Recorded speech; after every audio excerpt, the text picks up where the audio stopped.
Hello everyone, welcome to the study with Mayank. मैं हूं आपका मयंक। हम लोगों की यहां पर क्लास 6 की एनसीईआरटी हिस्ट्री की सीरीज चल रही है। आज आपका इसी क्रम में चैप्टर नंबर 4 है। यहां पर हम लोग आरंभिक नगर के बारे में पढ़ेंगे। तो चलिए स्टार्ट करते हैं आज का वीडियो। देखते हैं हमें क्या क्या डिस्कस करना है। यहां पर आज हम यहां पर हड़प्पा सभ्यता की कहानी जानेंगे। हड़प्पा सभ्यता जो है भारतीय उपमहाद्वीप की सबसे प्राचीनतम सभ्यता है। आज से लगभग 150 साल पहले जब पाकिस्तान के पंजाब प्रांत में रेलवे लाइन बिछाई जा रही थी, तो रेलवे लाइन के काम में जो जुटे इंजीनियर हैं उनको अचानक हड़प्पा पुरास्थल के बारे में पता चलता है। हालांकि उस समय तक उन्हें यह नहीं पता था कि ये एक पुरास्थल है या फिर यहाँ पर एक प्राचीनतम सभ्यता रही होगी। उन्हें इस बात का अंदाजा नहीं था। उन्हें बस इतना पता था ये खंडर है, और खंडर होने के नाते उन्हें ऐसा लगा कि यहाँ से हमें अच्छी अच्छी ईंटें मिल जाएंगी और उन ईंटों का प्रयोग हम लोग रेलवे लाइन के बिछाने में कर पाएंगे। तो इसी सोच के साथ इन लोगों ने हड़प्पा पुरास्थल से हजारों की संख्या में ईंटें उखाड़ ली और उनका उपयोग रेलवे लाइन को बिछाने में किया। इसके चलते हड़प्पा पुरास्थल के बहुत सारे जो स्मारक थे, बहुत सारे जो भवन या इमारतें थी, वो नष्ट हो गए। इसके लगभग 80 साल बाद यहाँ पर पहली बार जब पुरातात्विक उत्खनन हुआ, पुरातात्विक खुदाई हुई, तब ये पता चला कि ये जो सभ्यता है भारतीय उपमहाद्वीप की सबसे प्राचीनतम सभ्यता रही है। चूंकि इस नगर की खोज सबसे पहले हुई थी, यानी हड़प्पा नगर जो है इसकी सबसे पहले खोज हुई थी, इसलिए बाद में मिलने वाली इस तरह की सभी पुरास्थल और जो इमारतें जो मिली हैं या चीजें जो मिली हैं उन्हें हड़प्पा सभ्यता की इमारतें कहा गया है। यानी कि हड़प्पा सभ्यता, जिसको सिंधु घाटी सभ्यता भी कहते हैं, तो हड़प्पा सभ्यता का जो प्राचीनतम स्थल है वो हड़प्पा है, जिसकी खोज सबसे पहले की हुई थी। और बाद के जो स्थल जो भी मिले हैं उनको इसी के नाम के आधार पर हड़प्पा सभ्यता की इमारतें या हड़प्पा सभ्यता के स्थल कहा गया है। हड़प्पा जो है, हड़प्पा जो शहर जो है, ये रावी नदी के किनारे स्थित है। देखिए, ऐसा इतिहासकार मानते हैं कि हड़प्पा शहरों का निर्माण लगभग आज से 4700 साल पहले हुआ होगा। देखिए, कहीं कहीं पर आप 4700 साल लिखा देखेंगे, कहीं कहीं पर आपको 5000 साल लिखा मिलेगा। कोई निश्चित डेट नहीं है। कार्बन डेटिंग पद्धति के आधार पर ऐसा अनुमान लगाया गया है कि आज से लगभग 4700 साल पहले हड़प्पा सभ्यता अपनी परिपक्व अवस्था में रही होगी। ये नगर जो है आधुनिक पाकिस्तान के पंजाब और सिंध प्रांतों में, भारत के गुजरात, राजस्थान, हरियाणा और पंजाब प्रांतों में मिले हैं। इन सभी स्थलों से पुरातत्वविदों को अनोखी वस्तुएं मिली हैं, जैसे मिट्टी के लाल बर्तन जिन पर काले रंग के चित्र बने थे, पत्थर के बाट, मोहरें, मन के, तांबे के उपकरण और पत्थर के लंबे ब्लेड। ये सब चीजें यहां से मिली हैं। हड़प्पा सभ्यता के स्थलों से ये सब चीजें पुरातत्वविदों ने प्राप्त की हैं। आगे यहां पर हड़प्पा सभ्यता के नगरों की विशेषता बताई गई है कि हड़प्पा सभ्यता के नगरों की विशेषता क्या थी। देखिए, हड़प्पा सभ्यता के नगरों में से कई को 2 या उससे ज्यादा हिस्सों में डिवाइड किया गया था। प्राय पश्चिमी भाग छोटा था लेकिन ऊंचाई पर बना था। आपके सामने यहां पर हड़प्पा सभ्यता के मोहनजोदड़ो नगर का चित्र लगाया हुआ है। तो मोहनजोदड़ो का एक हिस्सा आप देख पा रहे होंगे, काफी ऊंचाई पर है, प्राय छोटा है लेकिन काफी ऊंचाई पर है। तो ये इसका पश्चिमी हिस्सा है। और इसका जो पूर्वी हिस्सा है ये बड़ा था लेकिन निचले इलाके में था। यानी इसका जो पूर्वी हिस्सा है ये बड़ा है लेकिन निचले इलाके में है।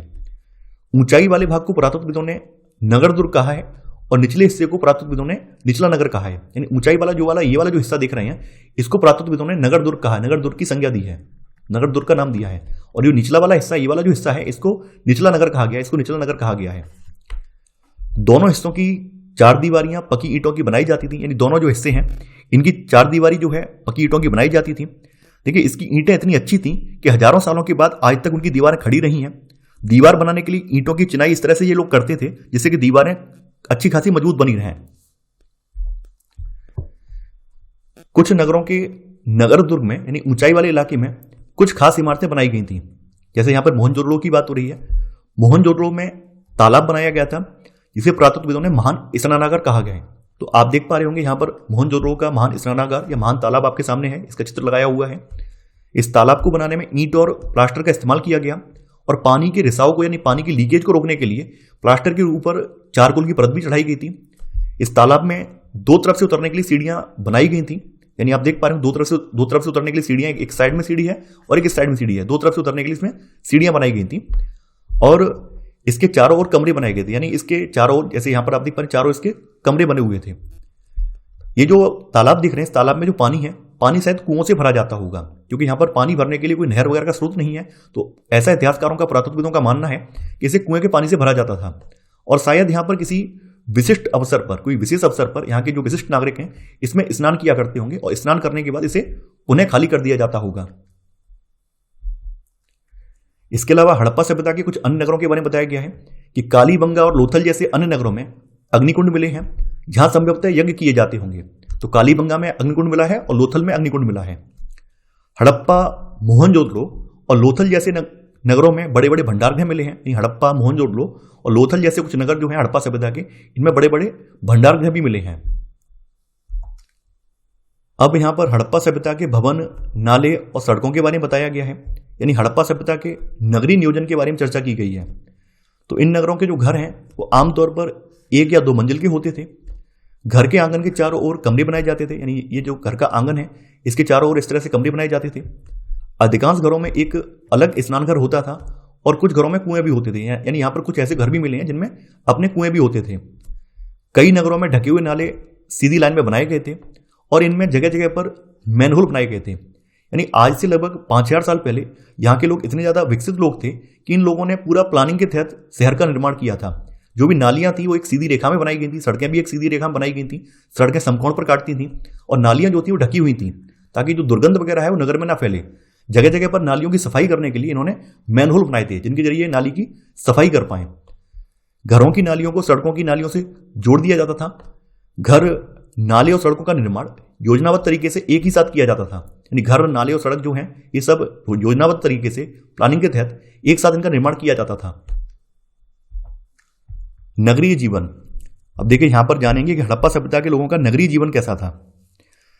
ऐसा इतिहासकारों का मानना है कि हड़प्पा के नगरों में बहुत ज्यादा हलचल रहा करती होगी, क्योंकि जितने विशाल नगर हैं उस हिसाब से लगता है कि यहाँ के नगर जो है भीड़भाड़ वाले रहे होंगे। यहाँ पर ऐसे लोग रहते होंगे जो नगर की खास इमारतें बनाने की योजना में जुटे रहते होंगे और संभवतः ये यहाँ के शासक होंगे। तो यहाँ के शासक जो हैं वो नगर की खास इमारतें बनाने की योजना में जुटे रहते थे। इन नगरों में लिपिक भी होते थे जो मोहरों पर लिखते थे। आपके सामने यहाँ पर हड़प्पा सभ्यता की एक मोहर है जो कि आपके सामने यहाँ पे लगाई गई है। नगरों में शिल्पकार स्त्री पुरुष भी रहते थे जो अपने घरों या फिर किसी उद्योग स्थल पर तरह तरह की चीजें बनाते होंगे। मिट्टी से बने कई खिलौने भी यहाँ पर मिले हैं जिनसे बच्चे खेलते होंगे। अब है नगर और नए शिल्प। तो देखिए हम लोग यहाँ पर कुछ चीज़ों का अध्ययन करेंगे जो कि हड़प्पा के नगरों से हमें प्राप्त हुई हैं। तो पुरातत्वविदों को जो चीज़ें हड़प्पा के नगरों से मिली हैं उनमें अधिकतर पत्थर, शंख, तांबे, कांसे, सोने और चांदी जैसी धातुओं से चीज़ें ये बनाई गई थीं। तांबे और कांसे से औजार, हथियार, गहने और बर्तन बनाए जाते थे। वहीं सोने और चांदी से गहने और बर्तन बनाए जाते थे। यहाँ पर मिली सबसे आकर्षक वस्तुओं में मन के, देखिए मन का जो है, जो माला होती है, माला के बीच में जो आपने बड़े बड़े मोती टाइप देखे होंगे उनको मन का बोलते हैं। तो मन के, बाट और फलक, ये सब चीज़ें यहाँ से मिली हैं। बाट जो है चट पत्थर से बनाए जाते थे। पत्थरों को काटकर और तराश कर मन के बनाए गए थे। इनमें से कई मन के जो थे वो कार्निलियन पत्थरों से बनाए गए थे।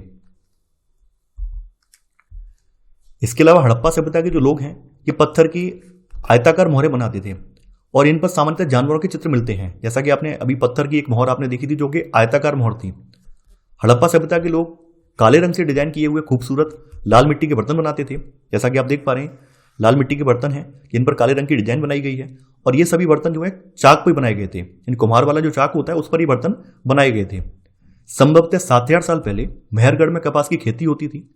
तो मोहनजोदड़ो से कपड़े के टुकड़ों के अवशेष, चांदी के एक फूलदान के ढक्कन और कुछ अन्य तांबे की वस्तुओं पर चिपके हुए मिले हैं, जिससे ऐसा प्रतीत होता है कि यहाँ के लोगों को कपास का ज्ञान था और ये लोग कपड़ा की बुनाई का काम भी करते होंगे। पक्की मिट्टी तथा फेयन से बनी तकलियां सूत कताई का संकेत देती हैं। देखिए तकली जो होती है वो जो आपकी कॉटन होती है, रुई होती है, रुई से जो सूत काता जाता है, यानी रुई से जो धागा तैयार किया जाता है वो तकली के माध्यम से तैयार किया जाता है। तो यहाँ पर पकी मिट्टी और फेयन से बनी तकलियां मिली हैं, जिससे ये ज्ञात होता है कि यहाँ पर सूत कताई का काम होता होगा। इसके अलावा मोहनजोदड़ो से एक व्यक्ति की पत्थर की बनी हुई मूर्ति मिली है। इसमें उसे वस्त्र पहने दिखाया गया है, यानी इसके देख पा रहे होंगे इसके जो बायां कंधा है, बाएं कंधे पर ये सोल डाले हुए हैं, जैसा कि आप देख पा रहे हैं। तो यहाँ पर इसको जो है मोहनजोदड़ो का पुजारी भी कहा जाता है, कई जगह पर मोहनजोदड़ो का प्रीस्ट भी कहा गया है। तो ये मूर्ति मोहनजोदड़ो से प्राप्त हुई है। अब देखिए यहाँ पर फेयंस का जिक्र आया है। तो फेयंस को कृत्रिम रूप से बालू या स्फटिक पत्थरों के चूर्ण में गोंद मिलाकर तैयार किया जाता है। तो यहाँ पर फेयंस से निर्मित वस्तुएं यहाँ पर आपके सामने डिस्प्ले की गई, दिखाई गई हैं। इसके बाद फेयंस पर प्राय नीले या हल्के समुद्री हरे रंग की एक चिकनी परत चढ़ाई जाती थी। फेयंस से मन के, चूड़ियां, बाले और छोटे बर्तन बनाए जाते थे। अब है कच्चे माल की खोज में। देखिए जैसा कि आप लोग जानते हैं कि हड़प्पा सभ्यता के लोग कई प्रकार की वस्तुओं का उत्पादन करते थे। तो इन वस्तुओं के उत्पादन में इन्हें कच्चे माल की आवश्यकता पड़ती होगी। तो कई प्रकार का कच्चा माल तो हड़प्पा के नगरों में उपलब्ध हो जाता था और कुछ विशेष प्रकार की जो वस्तुएं हैं उनका इन्हें आयात करना पड़ता था। जैसे सोना, तांबा, चांदी, लोहा, बहुमूल्य पत्थर, इन सब का ये लोग अन्य स्थानों से आयात करते थे। तो हड़प्पा के लोग तांबे का आयात आज के राजस्थान से और पश्चिम एशियाई देश ओमान से भी करते थे। वहीं कांसा बनाने के लिए तांबे के साथ मिलाई जाने वाली धातु टिन का आयात आधुनिक ईरान और अफगानिस्तान से किया जाता था। सोने का आयात आधुनिक कर्नाटक से किया जाता था और बहुमूल्य पत्थर का आयात जो है गुजरात, ईरान और अफगानिस्तान से किया जाता था। नगरों में रहने वालों के लिए भोजन, जैसा कि हम लोग पढ़ चुके हैं कि हड़प्पा सभ्यता नगरीय सभ्यता थी, तो नगरों के लोग तो कृषि कार्यों में नहीं लगे होंगे। नगरों के लोग आसपास के जो गांव हैं उन पर डिपेंड होंगे। तो यहाँ पे वही बताया गया है कि लोग नगरों के अलावा गांव में भी रहते थे और गांव में रहने वाले लोग जो है जानवर भी पालते थे और अनाज भी उगाते थे। किसान और चरवाहे ही शहरों में रहने वाले शासकों, लेखकों और दस्तकारों को खाने का सामान देते थे। हड़प्पा के लोग गेहूं, जौ, दालें, मटर, धान, तिल और सरसों को उगाते थे। हड़प्पा काल के जो हल हैं वो तो बच नहीं पाए हैं, क्योंकि हल उस समय के प्राय लकड़ी के बनाए जाते थे, लेकिन हल के आकार के खिलौने मिले हैं। तो इस आधार पर पुरातत्वविदों ने अनुमान लगाया है कि हड़प्पा के लोगों को हल का ज्ञान था। हड़प्पा के लोग हल की सहायता से खेतों को जोता करते थे। इसके अलावा इस क्षेत्र में बारिश कम होती है, इसलिए सिंचाई के लिए पानी का संचय भी किया जाता होगा। हड़प्पा के लोग जो है गाय, भैंस, भेड़ और बकरियां पालते थे। इनकी बस्तियों के आसपास तालाब और चरगाहे होते थे। ये लोग बेर जैसे फलों को इकट्ठा करते थे, मछलियां पकड़ते थे और हिरण जैसे जानवरों का शिकार भी करते थे। गुजरात में हड़प्पाकालीन नगर, तो देखिए यहाँ पर गुजरात के हड़प्पाकालीन नगरों का सूक्ष्म निरीक्षण दिया गया है। तो सबसे पहले बात करेंगे धौलावीरा की। जैसा कि आप मैप पर देख पा रहे हैं, ये धौलावीरा है। तो धौलावीरा कच्छ के इलाके में खादिर बेट के किनारे बसा हुआ था। अमूमन हड़प्पा सभ्यता के जितने भी नगर हैं वो सभी 2 भागों में बटे हुए थे, लेकिन धौलावीरा को 3 भागों में बांटा गया था और इसके हर हिस्से के चारों ओर पत्थर की ऊंची ऊंची दीवार बनाई गई थी और इसके अंदर जाने के लिए बड़े बड़े प्रवेश द्वार थे। देखिए, आपके लिए एक इंपॉर्टेंट फैक्ट है जो कि आपको याद रखना होगा। कई बार एग्जाम में पूछा गया है कि हड़प्पा सभ्यता का कौन सा वह नगर है जो कि 3 भागों में बांटा गया था, तो ये धौलावीरा है। इसके अलावा धौलावीरा नगर में एक खुला मैदान भी था जहां पर सार्वजनिक कार्यक्रम आयोजित किए जाते थे। यहां मिले कुछ अवशेषों में हड़प्पा लिपि के बड़े बड़े अक्षरों को पत्थरों में खुदा पाया गया है। देखिए, आमतौर पर हड़प्पा के लेख मोहर जैसी छोटी वस्तुओं पर पाए जाते हैं, लेकिन यहाँ पर एक अनूठा मामला सामने आता है। यहाँ पर हड़प्पा लिपि के बड़े बड़े अक्षरों को पत्थरों में खुदा हुआ पाया गया और इन अभिलेखों को संभवतः लकड़ी में जड़ा गया था। धौलावीरा में यहाँ के प्रवेश द्वार पर एक लकड़ी का साइन बोर्ड लगा हुआ था जिस पर अभिलेखों को जड़ा गया था, पत्थर के अभिलेखों को जड़ा गया था और संभवतः ये साइन बोर्ड जो था जमीन पर गिर गया था। जमीन पर गिरने की वजह से लकड़ी जो थी वो गल गई और इस पर जड़े हुए जो पत्थर के अभिलेख हैं वो बच गए। तो यहाँ पर आप देख पा रहे हो जमीन में गिरा हुआ ये साइन बोर्ड है जिसके जो पत्थर वाले अभिलेख हैं आपके सामने यहाँ पर दिख रहे होंगे। इसके बाद दूसरा नगर है लोथल। जैसा कि आप मैप पर देख पा रहे हैं, लोथल नगर भी गुजरात में पड़ता है। तो गुजरात की खंबात की खाड़ी में मिलने वाली साबरमती की एक उपनदी किनारे यह नगर बसा था जहां पर कीमती पत्थर जैसा कच्चा माल आसानी से मिल जाता था। यह नगर पत्थरों, शंखों और धातुओं से बनाई गई चीजों का एक महत्वपूर्ण केंद्र था। इसके अलावा लोथल में एक भंडार गृह भी था जिससे कई मोहरें, मुद्रांकन या मोहरबंदी, देखिए मोहरबंदी जो है गीली मिट्टी पर दबाने से बनी उसकी छाप होती है, उसको मोहरबंदी बोला जाता है। ये सब चीजें यहां से मिली हैं।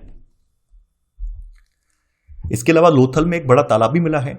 जैसा कि आप यहां पर इमेज में देख पा रहे हैं, ये बड़ा तालाब है। संभवतः बंदरगाह रहा होगा जहां पर समुद्र के रास्ते से आने वाली नावें रुकती थीं और संभवतः यहीं पर माल को चढ़ाया और उतारा जाता होगा। इसके अलावा लोथल में एक इमारत भी मिली है जहां संभवतः मनके बनाने का काम होता होगा। पत्थर के टुकड़े, अधबने मनके और मनके बनाने वाले उपकरण और तैयार मनके भी यहां से मिले हैं। तो इस आधार पर यह माना जाता है कि यहां पर मनके बनाने का काम भी होता होगा। अब देखिए सभ्यता के अंत का रहस्य, यह काफी इंपॉर्टेंट है कि सभ्यता का अंत कैसे हुआ। लगभग 3900 साल पहले एक बड़ा बदलाव देखने को मिलता है। अचानक लोगों ने इन नगरों को छोड़ना स्टार्ट कर दिया है। लेखन, मोहर और बाटों का प्रयोग बंद हो गया है। दूर दूर से जो कच्चा माल का आयात किया जाता था यह भी काफी कम हो गया है। इसके अलावा मोहनजोदड़ो में सड़कों पर कचरे के ढेर लगने लगे हैं। यहाँ की जो जल निकास प्रणाली है ये भी पूरी तरह से नष्ट हो गई है और लोग जो है सड़कों पर घर बनाकर, झुग्गी बनाकर रहने लगे हैं। तो पता नहीं ऐसा क्यों हुआ। ऐसे सब प्रमाण मिले हैं उत्खनन में, लेकिन ऐसा हुआ क्यों, इसके पीछे का कोई कारण स्पष्ट नहीं है। कुछ विद्वानों का ऐसा मानना है कि नदियां सूख गई थी। कुछ विद्वान ऐसा सोचते हैं कि यहाँ के जंगलों का विनाश हो गया था, तो जंगलों का विनाश होने की वजह से यहाँ की जो पशु हैं या मवेशी हैं उनको भोजन वगैरह उपलब्ध नहीं हो पाया और इस वजह से इनके यहाँ खाद्यान्न की आपूर्ति कम हो गई। कुछ का मानना यह है कि इन इलाकों में बाढ़ आ गई होगी, लेकिन बाढ़ आती तो किसी एक इलाके में आती। हड़प्पा सभ्यता के जितने भी नगर हैं उन सभी में बाढ़ नहीं आ सकती एक साथ। तो ये भी हो सकता है कि जैसे कुछ लोग कहते हैं बाढ़ आ गई हो, लेकिन बाढ़ आने का तर्क जो है वो खारिज हो जाता है कि हड़प्पा सभ्यता के नगरों में बाढ़ एक साथ नहीं आएगी। मान लीजिए मोहनजोदड़ो में बाढ़ आ गई, हड़प्पा में बाढ़ आ गई, तो लोथल है, कालीबंगा है, और भी हड़प्पा सभ्यता के नगर वो बचे रहेंगे। लेकिन ऐसा क्यों हुआ? लेकिन इन कारणों से स्पष्ट नहीं हो पाता है कि सभी नगरों का अंत कैसे हो गया। ये कोई कारण स्पष्ट नहीं है। कुछ लोग महामारी को कारण मानते हैं, कुछ लोग बाहरी आक्रांताओं के आने को कारण मानते हैं, लेकिन कोई भी कारण अब तक स्पष्ट नहीं हो पाया है कि हड़प्पा के नगरों का अंत कैसे हुआ है। करीब इसके लगभग 1400 साल बाद नए नगरों का विकास गंगा के मैदान में हुआ है। इसके लगभग 1400 साल बाद, 3900 साल के बाद 1400 साल बाद, आज से लगभग 2500 साल पहले गंगा के मैदानों में नए नगरों का विकास हुआ है। अब देखिए अन्यत्र में मिस्र के पिरामिड आ जाते हैं। देखिए जिस समय हड़प्पा सभ्यता विकसित हो रही थी, ठीक उसी समय मिस्र में बड़े बड़े शासकों का शासन था जिन्हें फराओ कहा जाता है, और उन्होंने बड़े बड़े मकबरे बनवाए जिन्हें पिरामिड के नाम से जाना जाता है। तो लगभग 5000 साल पहले मिस्र में शासन करने वाले राजाओं ने बड़े बड़े मकबरे बनवाए जिन्हें पिरामिड के नाम से जाना जाता है। यहाँ पर आप इमेज में देख पा रहे होंगे। तो राजाओं के मरने पर उनके शवों को इन्हीं पिरामिड में दफनाकर सुरक्षित रखा जाता था, और राजाओं के शवों को मम्मी कहा जाता है। देखिए मिस्र में भी ऐसा विचार प्रचलित था कि मरने के बाद जीवन होता है। तो ये लोग क्या करते थे, मृतक के साथ कीमती सामान को दफना देते थे ताकि परलोक में उसे किसी चीज की कमी ना हो। तो उनके शवों के साथ और भी अनेक चीजें दफनाई जाती थी, जिसमें खाद्यान्न, पेय, वस्त्र, गहने, बर्तन, वाद्य यंत्र, हथियार और जानवर शामिल हैं। कभी कभी शव के साथ उनके सेवक और सेविकाओं को भी दफना दिया जाता था। तो दुनिया भर के इतिहास में शवों को दफनाने की परंपरा को देखते हुए जो मिस्र में परंपरा रही है वो सबसे ज्यादा वैभवशाली, सबसे ज्यादा धन संपन्न परंपरा रही है। यानी मिस्र में काफी ज्यादा धन दौलत शवों को दफनाने के लिए खर्च की जाती थी। इसके बाद है मुद्रा मोहर और मुद्रांकन या मोहरबंदी। देखिए हड़प्पा सभ्यता के लोग काफी ज्यादा आधुनिक माने जाते हैं, और इस आधुनिकता का परिचय इनकी कुछ कुछ चीजों से हमें मिलता है। जैसे आज के समय में आपने देखा होगा कि अगर आप कोई सामान फ्लिपकार्ट या अमेजोन से मंगाएं तो वहां पर क्या होता है, सील लगी होती है। यानी ऊपर से जो बॉक्स होता है उस पर सील लगी होती है, जिसके आधार पर आप आइडेंटिफाई कर पाते हैं कि आपके सामान के साथ किसी ने छेड़छाड़ नहीं की है। और अगर सील टूटी हुई होती है तो आप समझ जाते हैं कि सामान के साथ किसी ने छेड़छाड़ की है। हो सकता है सामान को निकाल लिया हो या बदल दिया हो। तो इसी तरह का काम ये लोग भी करते थे। आज से लगभग 5000 साल पहले ये लोग भी उसी तरह का काम करते थे।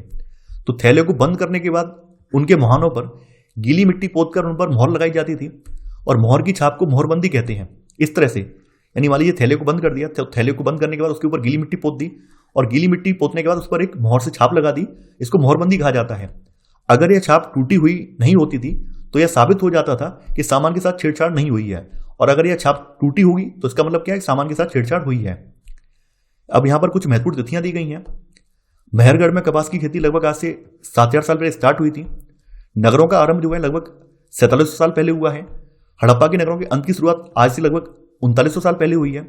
अन्य नगरों का विकास लगभग 2500 साल पहले हुआ है। तो ये था हमारा आज का वीडियो। आई होप आपको आज का वीडियो पसंद आया होगा। आप लोग इस वीडियो को लाइक और शेयर करना बिल्कुल मत भूलिए। इसके अलावा इस चैप्टर से संबंधित जो भी प्रश्नोत्तर वाला वीडियो है वो भी देखिए, ताकि आपने जो भी यहाँ पर चीजें पढ़ी हैं, जानी हैं, उनको वहां पर आप लोग अच्छे से एनालिसिस कर पाएं कि आपने कितना सीखा है। तो आज के लिए बस इतना ही। Thanks for watching. जय हिंद।